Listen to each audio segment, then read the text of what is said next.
Oi, oi, oi, gente boa de Deus, bem-vinda, bem-vindo. E não esqueça, chegando, se você não é ainda inscrito no meu canal, inscreva-se, é só um toque, um clique, e depois ao lado no sininho, e aí um outro no like, só para o algoritmo poder entender que você gosta de estar aqui, aí ele joga o canal um pouco mais para frente em visibilização. E durante o tempo em que nós estivermos juntos, de vez em quando, esse lembrete de inscrição no canal vai aparecer para você ou para tantos quantos forem chegando. Nós estamos nos aproximando do final da nossa exposição de Mateus, que já dura 2 anos e 9 meses.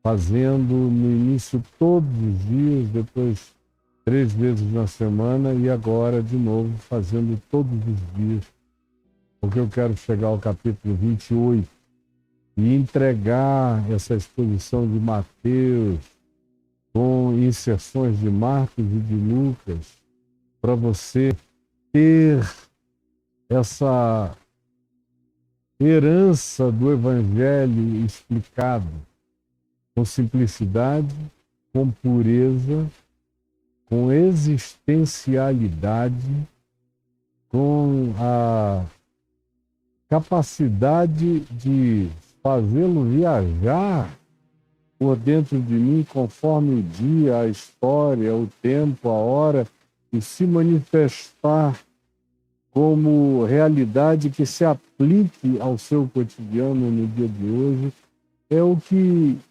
essa exposição de Mateus intentava e realizou até aqui, e com a graça de Deus nós vamos concluí-lo, e eu quero entregar isso como uma herança do Evangelho para você e seus filhos, e para tantos quantos você ame e com os quais você queira compartilhar essa palavra límpida, sem jaça, sem impureza, sem escória, queimada e purificada, porque o nosso Deus é fogo consumidor de impureza, de jaça. E eu ofereço tudo que eu faço ao fogo da santidade divina, para que esse fogo queime tudo que não é verdade, revelação, pureza, melhor intenção. É nesse sentido que o nosso Deus é fogo que consome, que arde e que purifica, que deixa aqui apenas aquilo que tem valor, que é o que eu quero entregar a você e quero que você receba como benefício e herança espiritual para o seu coração. É a minha oração em nome de Jesus. Nós estamos aqui em Mateus, hoje, capítulo 24, versos 30 e 31, onde eu lerei de novo o que já se viu ontem e nos dias anteriores. Então aparecerá no céu o sinal do Filho do Homem, e todos os povos da terra o verão. E se lamentarão, e verão, portanto, o Filho do Homem vindo sobre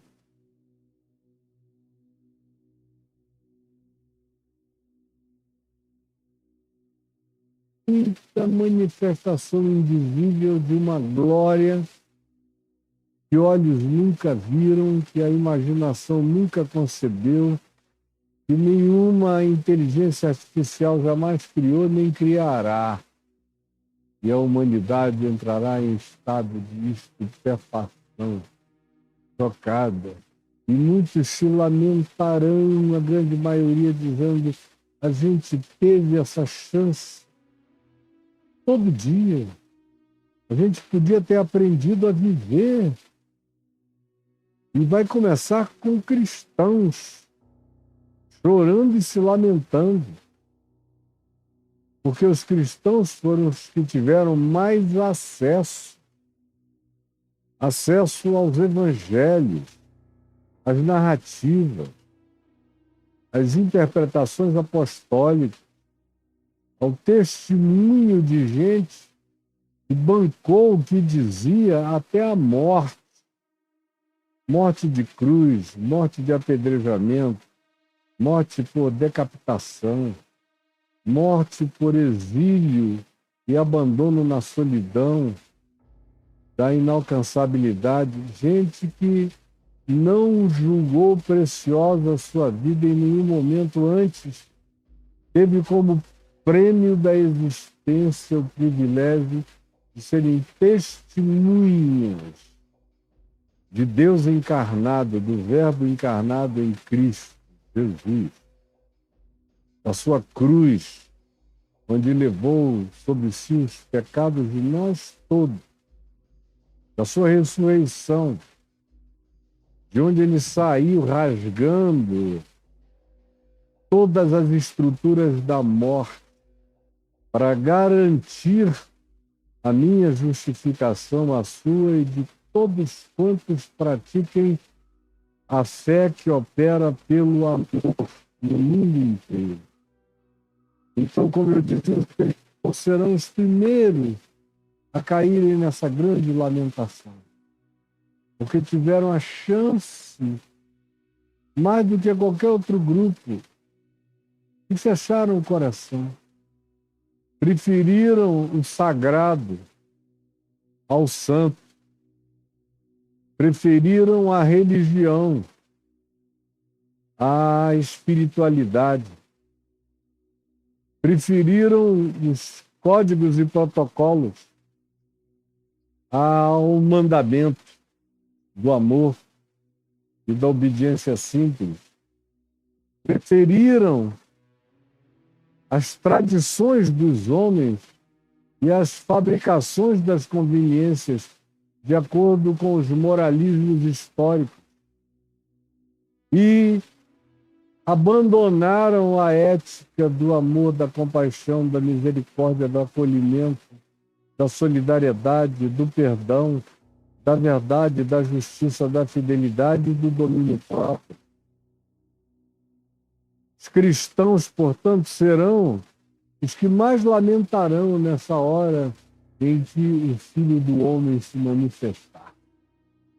Lamentar-se-ão, porque eles foram os que mais desprezaram a revelação.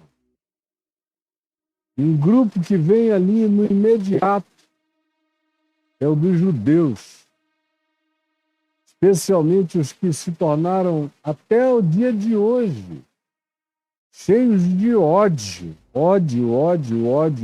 muito ódio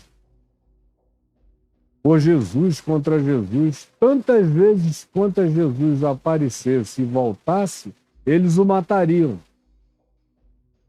Toda vez o matariam.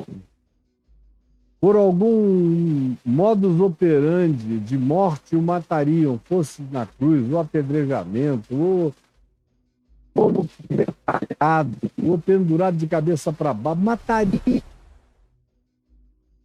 Porque há uma quantidade enorme, especialmente de religiosos, da mesma natureza dos fariseus dos dias de Jesus, dos saduceus, das autoridades do Sinédrio, dos capitães do templo e dos que, em nome de Deus, se investiram de autoridade e manifestavam o poder de dominação sobre o povo, esses mesmos carregam o mesmo espírito homicida que Jesus denunciou em vários lugares e também em João no capítulo 8, quando disse: vós sois filhos do diabo. Falou para aqueles judeus que adoravam pedras sagradas, o templo, os cultos, as oferendas, o sacerdócio, as libações, os títulos, as ofertas e a supremacia espiritual de acharem que eles eram as únicas pessoas na face da terra que conheciam Deus, a ponto de que Deus pertencia a eles. Como eu vejo pessoas dizendo o Deus de Israel. A grande malignidade de Israel foi dizer o Deus de Israel. Porque dizer o Deus de Israel destrói Israel. Porque faz de Deus propriedade de um povo. Assim como Baal, o deus dos cananeus, Zeus, Poseidon, Hades, Cronos, deus dos gregos, assim como Osíris, Ísis, Horus e muitos outros deuses dos egípcios, são propriedade. Quando se diz o Deus de Israel, eu tremo de temor e tremor, porque a única salvação seria Israel de Deus. Israel não quis ser de Deus até o dia de hoje, mas preferiu dizer e gritar que Deus é de Israel, propriedade deles. Por isso, nunca enxergaram Jesus, como também nunca priorizaram o amor, a compaixão, a misericórdia, o perdão, a bondade, a inclusão, a igualdade, a comunhão com os diferentes, com os outros povos. Não, sempre se colocaram num lugar de superioridade, de supremacismo, uma espécie de arianismo sionista. Pouca coisa é mais antiga no seu arianismo de supremacismo étnico, religioso, espiritual, do que esse que a gente encontra nesse povo que diz que Deus é o Deus de Israel, ao invés de Israel ser servo do Deus vivo. Como os profetas diziam o tempo todo, Israel tinha que ser servo, porque Deus não era servo de Israel. Mas até o dia de hoje você vê inclusive os crentes dizendo: eu só creio no Deus de Israel. Eu digo: meu Deus. E olha lá o que o Deus de Israel, através de Israel, está fazendo e fez no mundo. E fez com Jesus, e fez com os profetas. E você quer dizer que você só crê no Deus de Israel? Eu não tenho nada a ver com o Deus de Israel. Eu tenho a ver tudo com o Pai de Jesus, que é o Deus que Israel nunca quis até o dia de hoje. Mas os cristãos não querem entender isso, porque eles querem ter um avô perverso que mata o filho e que deixa como legado o ódio. E aí eles levantam essa bandeira e dizem: não, eu só creio no Deus de Israel. Pois é, Israel que também se lamentará batendo no peito, porque deu de mão a revelação de Deus desde o início, o tempo todo. Eles nunca gostaram do que era bom, verdadeiro e justo. Assim como os irmãos de Jacó odiaram a José, que era diferente dele. Então vamos matá-lo. Assim como os irmãos de Davi abominaram a Davi porque era diferente deles, então não vamos nem mostrá-lo. Assim como Saul odiou a Davi porque tinha uma atitude bem superior a dele, então vou eliminá-lo. assim como os reis de Israel, de Salomão em diante, deram de mão a toda a boa revelação dos profetas genuínos de Deus. Salomão preferiu crer em si mesmo e se tornou ele próprio a medida de todas as coisas. E terminou como um grande feiticeiro, dos piores que a terra já conheceu. Até que no final da vida, pela misericórdia de Deus, ele se converteu ao abatimento da sua fraqueza. E foi quando ele teve a melhor chance de enxergar a vida com genuína sabedoria divina, que é o que você encontra especialmente lendo o livro de Eclesiastes, que é um texto de um idoso convertido à verdade desistente da idiotice.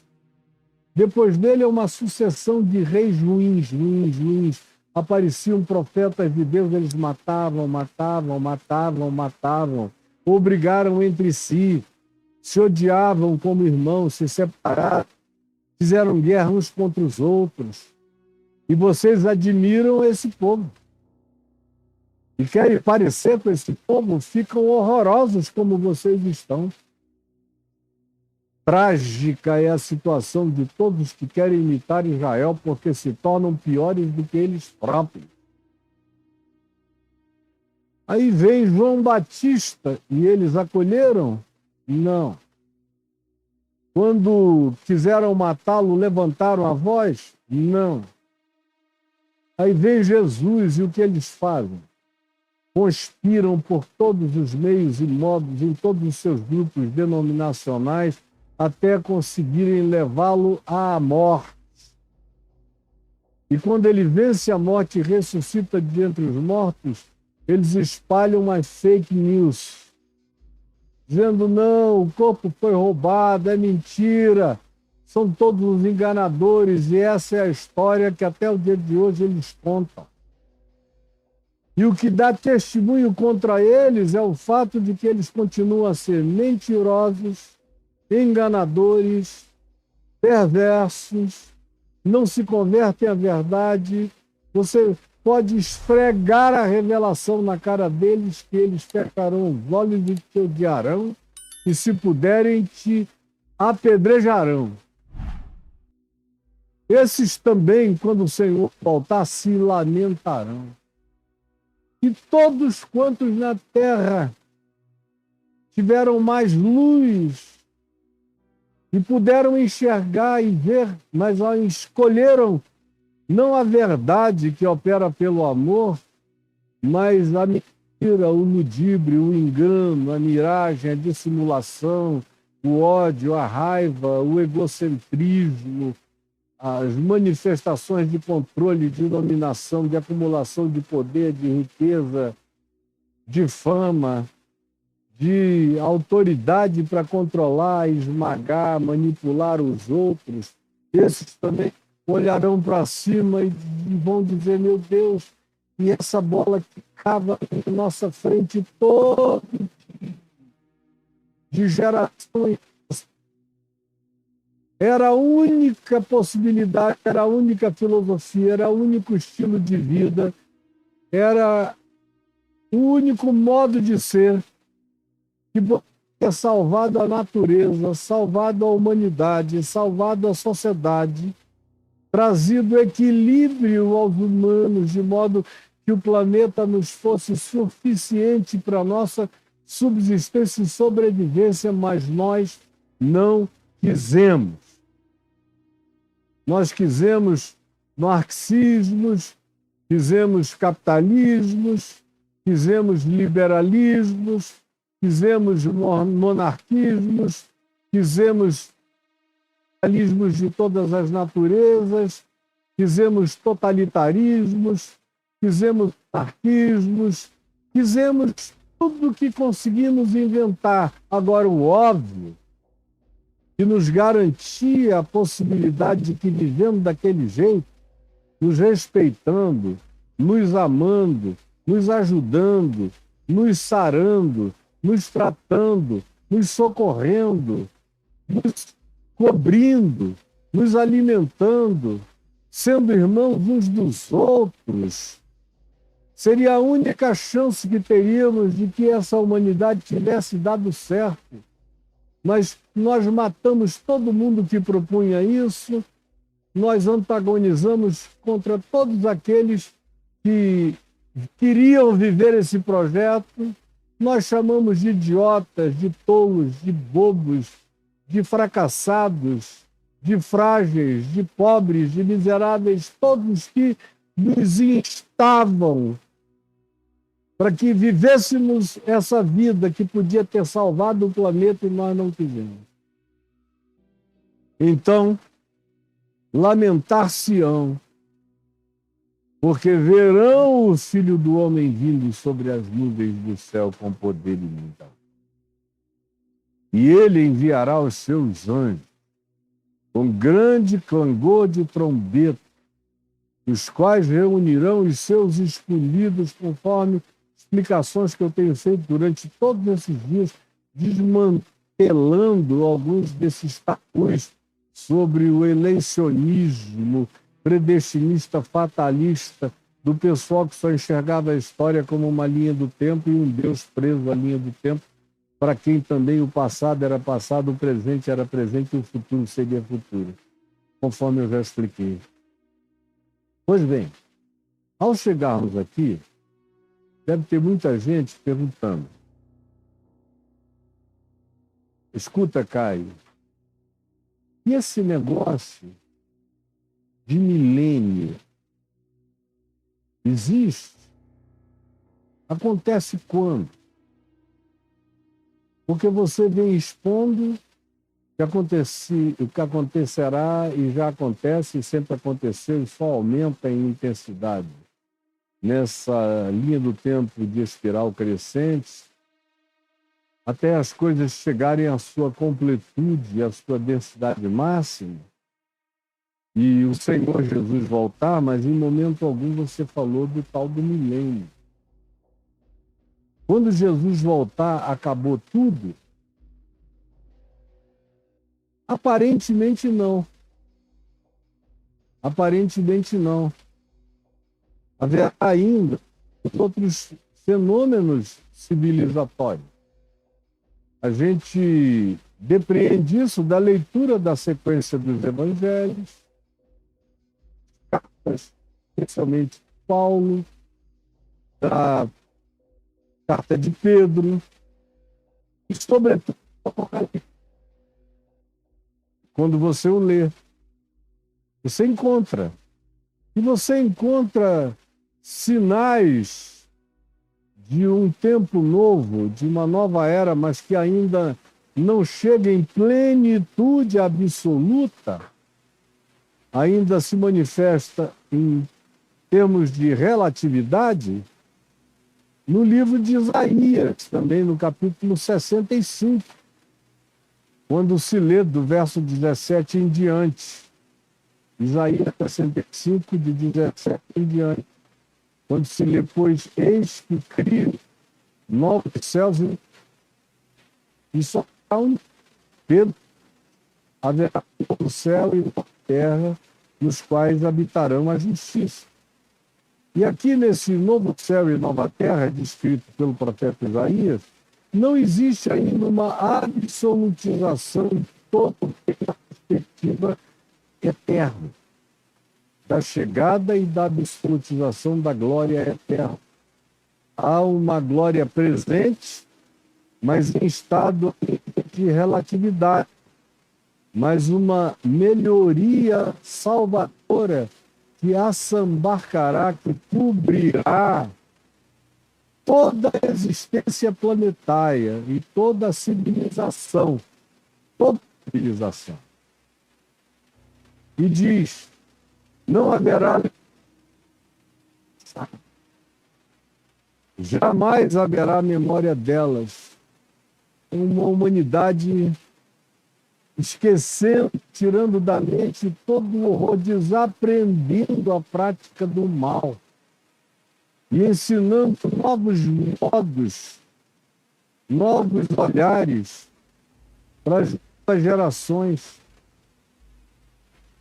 uma harmonia com a criação, com a natureza, com os humanos, a morte da instância patriótica, que é um negócio desgraçado, é o nacionalismo patriótico, é demoníaco. Em Cristo não há nacionalismo patriótico. Onde há nacionalismo patriótico, não há evangelho. Porque onde há o verdadeiro evangelho, o evangelho desmonta todo o nacionalismo patriótico. Já não haverá memória dessas idiotices. Mas vós, os que fizerem parte dessa nova era, desse mundo, dessa época, folgareis e exultareis perpetuamente naquilo que eu vou criar. E vocês vão ver como é possível viver em paz. Porque eis que eu crio para Jerusalém, que Paulo diz em Gálatas 4, que só gera morte para matança, para guerra, para desordem. Até Jerusalém. Jerusalém é o até extremo das coisas. Até em Jerusalém haverá alegria.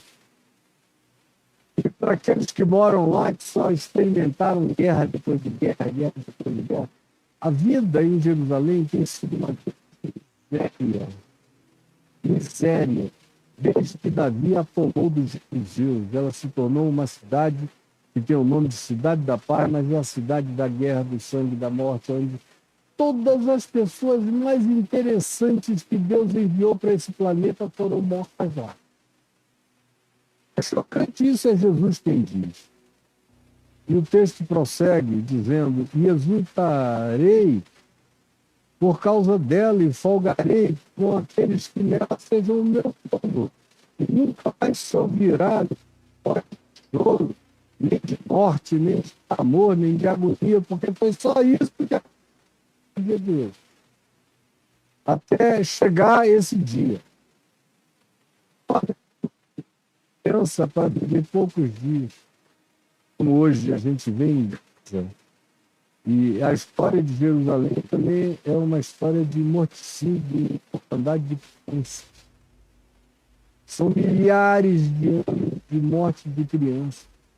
Males constantemente praticados, uma hipocrisia enorme, um fanatismo sem igual na face da terra. Não há lugar nem geografia que tenha praticado mais fanatismo e homicidas do que Jerusalém, até o dia de hoje. E a maior demonstração disso é que mataram todos os profetas a Cristo Jesus, o Verbo encarnado. Não haverá, portanto, depois desse tempo, criança para viver poucos dias, mas ainda haverá morte. Não haverá também velho que não cumpra os seus dias, que não fique muito velho até morrer de velho, e bem morrido, com vitalidade, como foi o caso do meu avô, que morreu com 104 anos, com dentes na boca, dor de cabeça, parecia já na nova era. Mas todos viverão assim, com saúde. Porque morrer aos 100 anos é morrer ainda jovem, quando chegar esse tempo. Mas ainda haverá morte. Haverá muita ciência, muita longevidade, muito prolongamento da vida, muita saúde. E quem pecar, portanto, haverá ainda erro, falha, equívoco.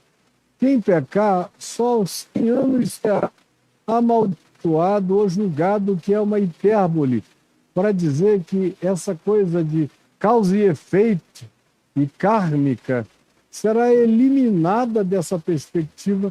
Haverá o tempo todo a chance da renovação da consciência. Eles edificarão casas e nelas habitarão, diferentemente de hoje, onde a maioria das casas que alguém edifica é para outros morarem. O próprio indivíduo que constrói a casa não tem onde habitar, na maior parte das vezes, no planeta. plantarão vinhas e comerão do seu fruto, ou seja, terão paz. Para você plantar uma vinha e comer do seu fruto, você precisa de paz e de tempo. Não dá para plantar vinha no meio da guerra e nem comer do seu fruto. Eu tenho vinha aqui no meu jardim. Você planta hoje, vai esperar alguns anos para ela crescer e começar a dar o seu fruto. E você tem que cuidar, fazer as podas certas, nas horas certas, no tempo certo. Tem que ter paz. Não dá para fazer isso em guerra, em tormento. E mais do que isso, diz, não edificarão para os outros, para que outros habitem. Nem plantarão para que outros comam. Porque a longevidade será como a da árvore, a longevidade humana será como a da árvore, se viverá muito, muito. E os meus filhos e eleitos desfrutarão de todas as obras das suas próprias mãos. Produziu, vai usufruir. Não é um outro que vai tomar posse. Não trabalharão em vão para voltar para casa sem nada. Nem terão filhos para calamidade, para morrerem como resultado da tragédia e da maldade. Porque serão todos a posteridade bendita do Senhor, e os seus filhos todos estarão com eles. Haverá felicidade relacional e familiar, e intercultural e civilizatória, e será que antes que clamem, eu responderei. Estando eles ainda falando, eu já os ouvirei. O lobo e o cordeiro pastarão juntos, é um tempo em que a natureza inteira vai sentir a frequência, o clima, a vibratoriedade da reconciliação e da pacificação universal. E o leão comerá palha com o boi, pó será a comida da serpente. Não farão mal nem dano algum em todos esses lugares santos do Senhor. E assim diz o Senhor, o céu é o meu trono, a terra é o estrado dos meus pés. Por isso é que eu digo a vocês, não me construam casa, porque os céus dos céus não me podem conter, eu todavia habito com o quebrantado e com o contrito de coração. Portanto, Isaías 65 nos apresenta um tempo de relatividade, ainda tem morte, ainda se trabalha, ainda se faz esforço, mas se tem o fruto do trabalho, se tem paz, se tem harmonia, se tem reconciliação, se tem longevidade, harmonia natural, a natureza pacificada, as estações em ordem, o mundo experimentando e respirando a oxigenação da reconciliação universal. É o que Isaías 65 nos diz, embora ainda não seja uma descrição de algo absoluto, definitivo, com o banimento de toda dor, lágrima, morte, desventura humana, como é a promessa da eternidade glorificada da nova Jerusalém, que a gente lê em Apocalipse, no capítulo 21 e no capítulo 22. Pois bem, sua pergunta, e quando é que haverá esse milênio? Haverá? São três as perspectivas, como eu já falei en passant aqui para vocês, sobre essa ideia de milênio. Tem aqueles que dizem que Jesus voltará e, portanto, depois da volta de Jesus haverá o milênio, ou seja, o milênio vem depois, é o pós-milenismo.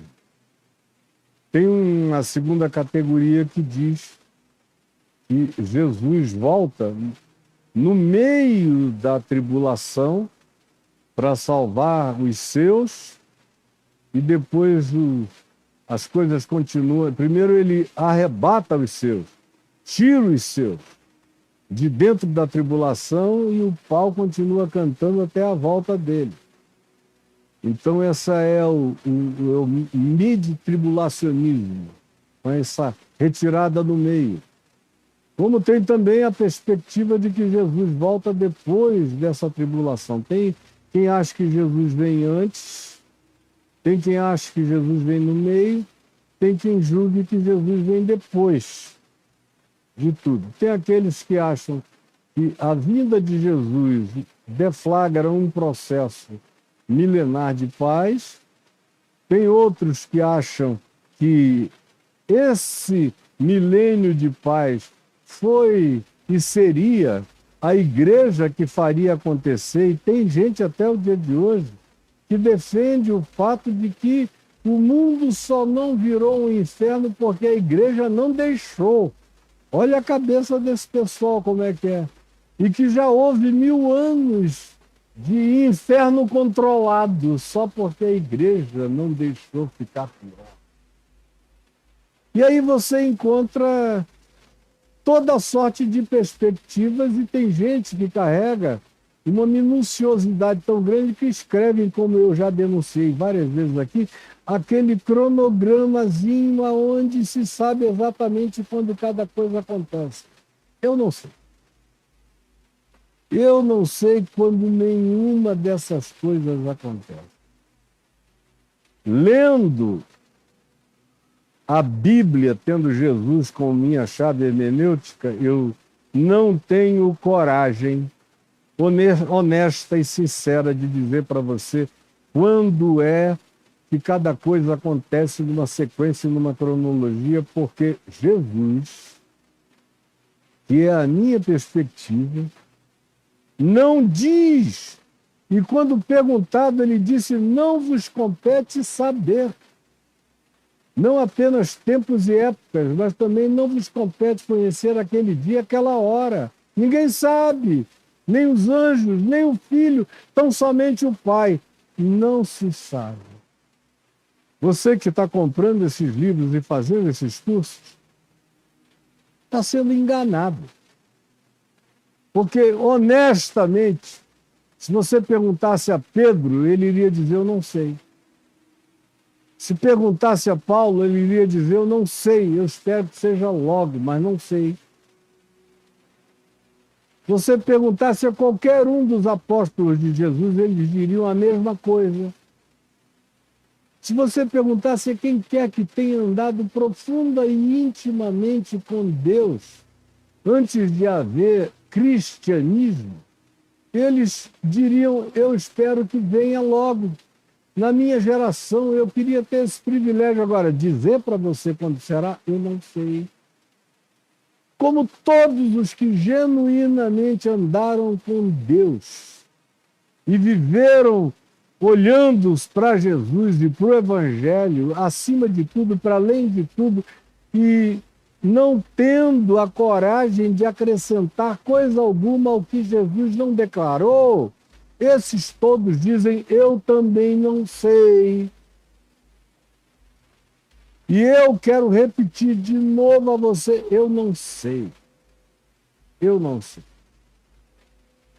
Esse milênio há aqueles que me interpretam de maneira alegórica, que não são 1000 anos, mas um espaço longo, uma era, um tempo, um aeon de pacificação terrestre. Existem aqueles que são literalistas e dizem são 1000 anos. Assim como passaram 2000 anos de Jesus para cá, haverá mais 1000 anos depois que Jesus aparecer dos céus e voltar e a humanidade toda se lamentar e se chocar. A ideia seria que Jesus se assentaria na terra em glória e a presença emanadora da graça dele e o poder dele e os anjos dele aprisionarão a força maligna e satânica, arrancando toda a influência demoníaca, conforme Paulo diz em Efésios 2, do príncipe da potestade do ar, do espírito que agora atua, fazendo a cabeça dos filhos da desobediência, tirados todos esses poderes e a mentalidade humana tendo uma chance de raciocínio limpo, puro, destraumatizado, sem patriotismo, sem nacionalismo, sem ideologismo, sem políticas e sem separatismos de nenhuma natureza, sem apartheids, sem superioridade étnica, nem moral, nem religiosa, arrancadas todas essas idiotices pela fala de Jesus, dizendo: chega disso tudo. E o mundo tendo a chance de um silenciamento que faz irmão reconhecer outro irmão, pai e filho se reconciliarem, os diferentes se compreenderem, e se apreciarem e se admirarem.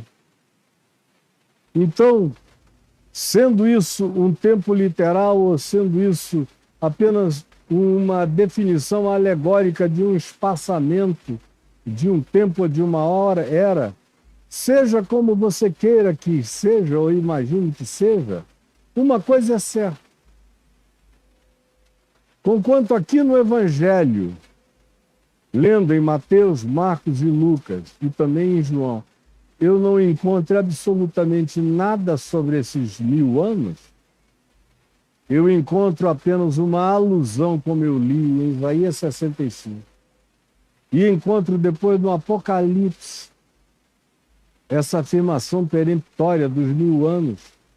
Está aqui em Apocalipse, no capítulo 20, para você ler caso você queira. Mas, pela leitura, sendo honesto, você não consegue fazer um pinpoint e dizer: não é aqui que entra esse negócio. Olha. É nessa escala aqui de cronologia que Jesus volta, aí o milênio começa daqui para frente. Porque até aqui, Jesus não voltou ainda, ou eu vou voltar para ele, ou ele vai voltar para mim e para você, mas até o dia de hoje, ele não voltou para me levar, eu estou aqui falando, e ele nem voltou para o mundo, porque eu ainda estou esperando, e você também. Com certeza, até o dia de hoje, não teve nenhum milênio antes. Foi uma bagaça só na história humana. Foi um inferno só. E não foi a igreja que melhorou nada. Ao contrário, no Ocidente foi a igreja que piorou tudo. Foi o cristianismo. Tanto é que a nossa história ocidental é pior do que as histórias orientais, da igreja.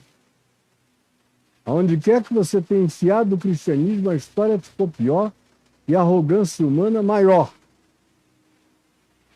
E essa cultura judaico-cristã é a mais danosa de todas elas no planeta Terra. Só não enxerga quem quer viver certo. Então, antes de hoje, não teve milênio. Se Jesus volta e a única chance de haver esse milênio, esse tal de milênio, é depois da volta de Jesus, embora nos evangelhos eu não leia nada sobre esse tema. Eu tenho só Isaías 65 falando desse tempo de reconciliação entre criaturas e fenômenos da natureza e uns com os outros, e uma manifestação civilizatória pacificada, o que nunca existiu antes do dia de hoje no planeta Terra, embora seja algo ainda relativo na sua descrição lá em Isaías 65, conforme eu li para você hoje.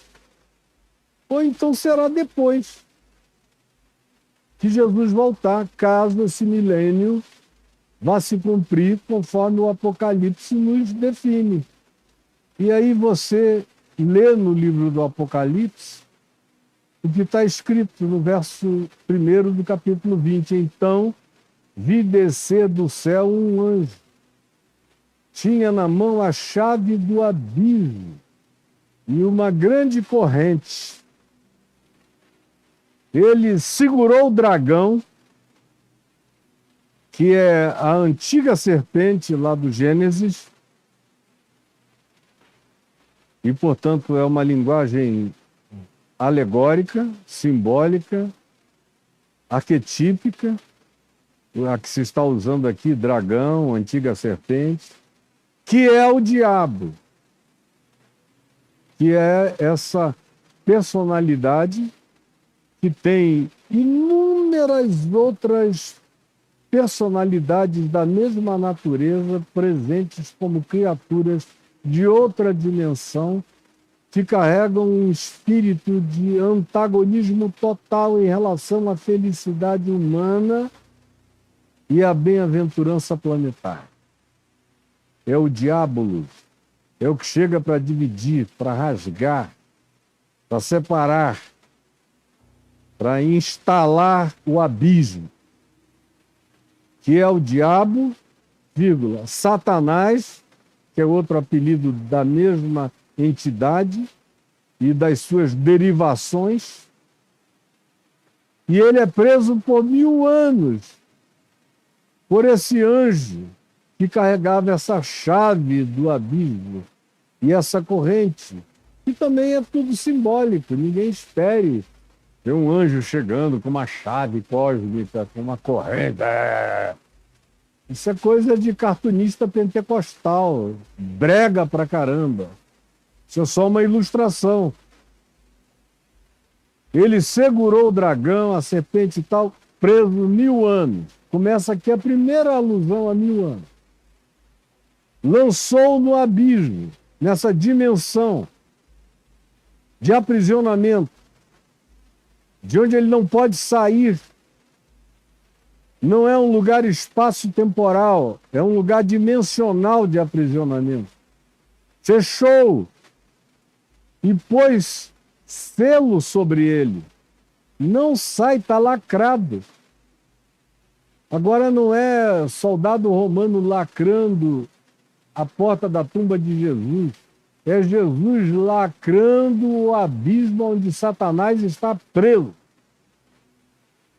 para que não mais saia daí para enganar as nações até que se completem os 1000 anos. Segunda alusão aos 1000 anos.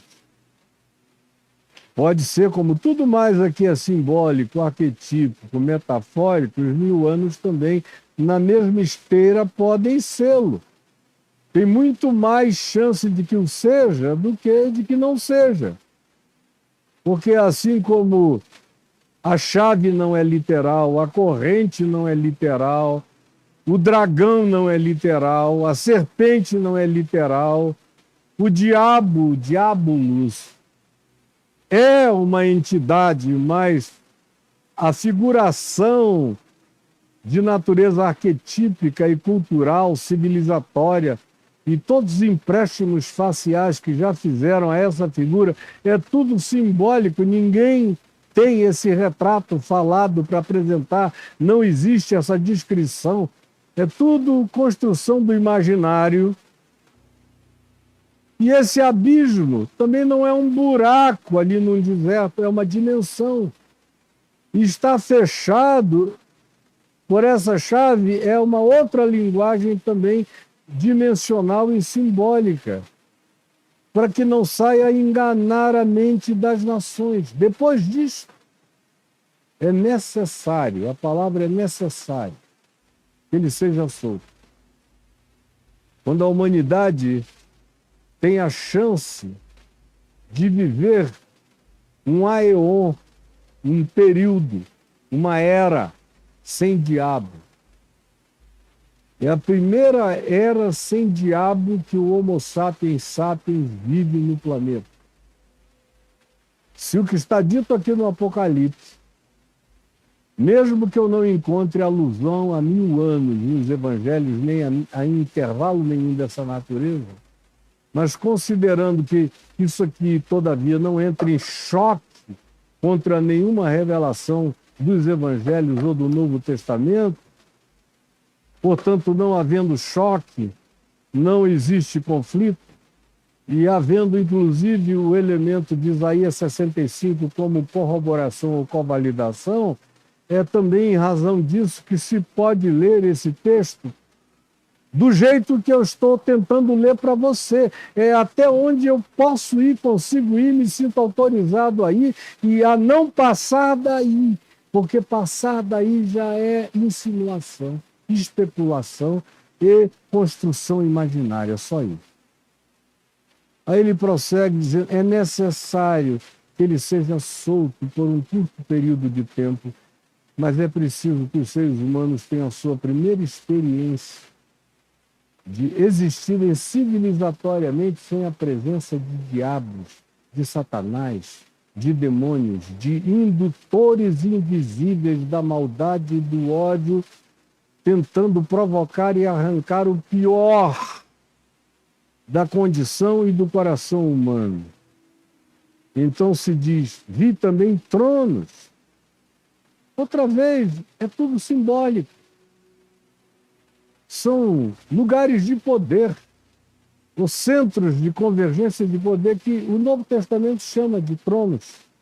Paulo chama de tronos, soberanias, principados, potestades. É a mesma linguagem. Vi também tronos, centros de poder. E nestes sentaram-se aqueles aos quais foi dada a autoridade de julgar. Em ocasiões, Jesus disse aos seus apóstolos, vocês vão se assentar em 12 tronos e vão julgar as 12 tribos de Israel, vão julgar o mundo. Ele diz no Evangelho de Mateus, por exemplo, Paulo diz, ou não sabeis que os santos vão de julgar a terra, ou não sabeis que os santos vão de julgar a anjos. Não diz que natureza de anjos, obviamente são anjos demoníacos. Pois bem, vi também tronos e nestes aqueles que receberam a autoridade de julgar. Vi ainda as almas dos decapitados, dos mortos, por causa do testemunho de Jesus na história humana, bem como por causa da palavra de Deus, do Evangelho de Deus, pregado como graça por eles em toda a terra. Tantos quantos não adoraram a besta, nem se curvaram a ela, nem ao seu modo de operar, nem cultuaram as suas causas, as suas pautas e os seus tópicos, e as suas ideologias, e as suas oferendas de subserviência, nem tampouco a sua imagem, e não receberam a marca na fronte ou na mão, ou seja, não se colocaram na posição de controlados, preferiram perder todas as oportunidades de vida, de conforto, de negócio, de aparição, de poder, de fama, de glória. Não tiveram ocasião para nada, abriram mão de tudo, renunciaram a tudo, porque o preço era o culto à imagem da besta, à pessoa da besta, ao sistema da besta, à economia da besta, às pautas da besta, aos controles. E tudo isso cheio de Deus. A própria besta falando em nome de Deus, fazendo sinais e prodígios, apresentando milagres, anunciando paz e segurança, dominação do bem. Pois bem, esses que quando isso aconteceu, e aqui no Apocalipse isso já aconteceu, essas pessoas já sofreram isso tudo e resistiram tudo isso, esses é que vão julgar o que vai acontecer nesse processo dos 1000 anos e depois dos 1000 anos, quando Satanás é feito. Esses são os que viveram e reinaram com Cristo durante os 1000 anos. São aqueles que foram despojados de todo o poder durante a história humana porque não quiseram negociar as suas almas com o espírito do anticristo, presente no sistema, presente em pessoas e numa determinada hora, como disse Jesus, no abominável da desolação final, como disse Paulo, no homem da iniquidade, ou como diz o Apocalipse, na besta, no falso profeta e nas manifestações conjuntas de toda malignidade.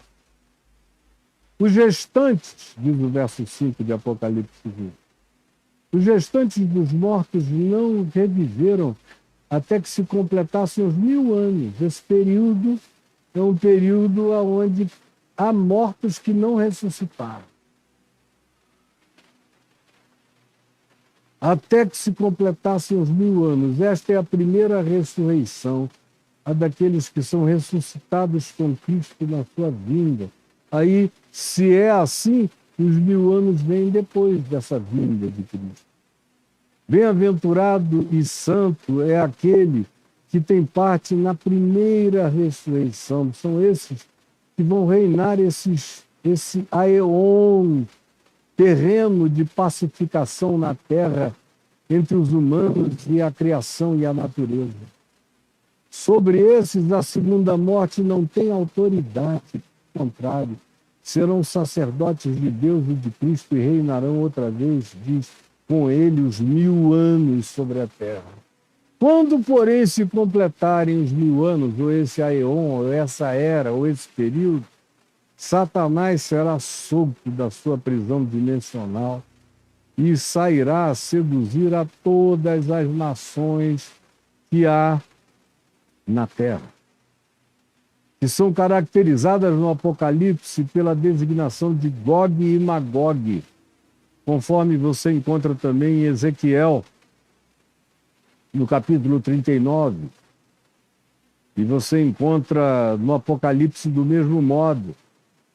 Então, Gog e Magog, antes de vocês quererem fazer de Gog e Magog a Rússia, a China, como todos os escatologistas americanos, nunca dizem que o anticristo é um judeu americano, cristão americano, ou que Nova York é a capital da Grande Babilônia, ou que a grande meretriz é a igreja cristã com sede nos Estados Unidos e pervertedora do mundo inteiro, assim como o Vaticano já fez na história humana por muitos anos e séculos, e continuam todos juntos a fazer. O cristianismo é um combo só de engano e de maldade, a divisão é só entre eles, mas eles servem ao mesmo principado potestade de malignidade. Pois bem, vai chegar essa hora em que Gog e Magog serão reunidos, a saber, todos os poderes que se deixem colocar no lugar de antagonização de Deus, com a consciência absoluta de Cristo presente na história humana. Mas a força e o poder de dissimulação, de engano de Satanás é uma coisa tão grande que mesmo depois de uma cultura milenar assim chamada de paz, de reconciliação, de distribuição, de solidariedade, de longevidade, de não adoecimento, de não enfermidade, de pacificação em todos os níveis, ainda assim, depois disso tudo, ainda assim, eles se levantarão. E o número desses será como a areia do mar. Ainda vai ter gente abessa, o que torna a humanidade indesculpável, porque agora Jesus não é mais uma mensagem entregada, ou é texto para ser lido, ou algo a ser ensinado, ou uma revelação que se auto-manifesta quando quer e onde quer, a quem quer. Ele agora está presente dentro da história humana, como um dia ele esteve há 2000 anos atrás. Só que agora, sem mais dúvida de quem ele é, todo mundo sabe. Ele vem do céu, vem em glória, com miríades